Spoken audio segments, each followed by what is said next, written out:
Friends, நம்ம இன்றைக்கி பார்க்க போகிறது என்ன அப்படின்னா, வினைசெயல் தொகுதியின் அமைப்பு. எந்த டாப்பிக்கை பற்றி அப்படின்னா, ஈத்தர்களை பற்றி.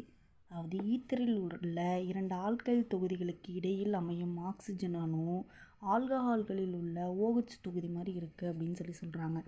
ஆக்சிஜன் அணு sp3 இனக்கலவையை பெற்றுள்ளது. ஆக்சிஜனின் sp3 இனக்கலப்பு ஆர்பிட்டால் அதனுடன் இணைந்துள்ள 2 ஆல்கைல் தொகுதிகளின் C இனக்கலப்பு ஆர்பிட்டாலுடன் நேர்கோட்டில் மேற்பொருந்தி 2 சிக்மா பிணைப்பை உருவாக்குகிறது அப்படின்னு சொல்கிறாங்க. நெக்ஸ்ட், இந்த C/O/C பிணைப்பு கோணம் நான்முகி பிணைப்பு கோணத்தை விட சற்று அதிகமாக இருக்கும்னு சொல்கிறாங்க.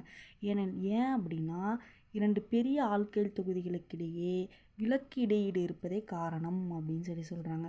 இதோட கோணம் என்ன அப்படின்னா 111.7 டிகிரி அப்படின்னு சொல்கிறாங்க. இவ்வளோதான் ஃப்ரெண்ட்ஸ், ரொம்ப ஈஸி இதோட வினைசெயல் தொகுதி. இது எதை கம்பேர் பண்ணியிருக்காங்க, OH தொகுதி மாதிரி இருக்குது அப்படின்னு சொல்கிறாங்க. ஆக்சிஜன் sp3 இனக்கலவை பெற்றிருக்கு, அப்போ சிங்கிள் பாண்ட். அப்போது ஆக்சிஜன் sp3 இனக்கலப்பு ஆர்பிட்டால் அதனுடன் இணைந்துள்ள 2 ஆல்கைல் தொகுதியின் C இனக்கலப்பு ஆர்பிட்டாலுடன் மேற்பொருந்தி 2 சிக்மா பிணைப்பு உருவாக்குகிறது. அப்போ C/O/C இதோட பிணைப்பு கோணம் அப்படிங்கிறது நான்முகியின் பிணைப்பு கோணத்தை விட சற்று அதிகமாக இருக்கும் அப்படின்னு சொல்கிறாங்க.